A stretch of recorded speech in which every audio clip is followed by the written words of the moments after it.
લીંબડીના ઘાઘોસર ગામે બે પક્ષો વચ્ચે તીક્ષ્ણ હથિયારો વડે મારામારી। લીંબડી તાલુકાના ઘાઘોસર ગામમાં એક જ જ્ઞાતિના બે પરિવારો વચ્ચે જૂની અંગત અદાવતને લઈ ભયાનક અથડામણ સર્જાઈ હતી।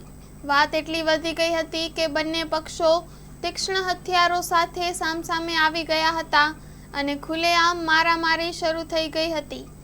આ હિંસક ઘટનામાં 4 થી વધુ લોકો ગંભીર રીતે ઈજાગ્રસ્ત થયા હોવાની માહિતી સામે આવી રહી છે।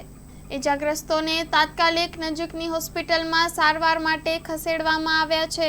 ઘટનાના પગલે ગામમાં તણાવભર્યો માહોલ સર્જાયો હતો, જેને ધ્યાનમાં રાખીને પોલીસે તાત્કાલિક સ્થળ પર પહોંચી તપાસ શરૂ કરી છે।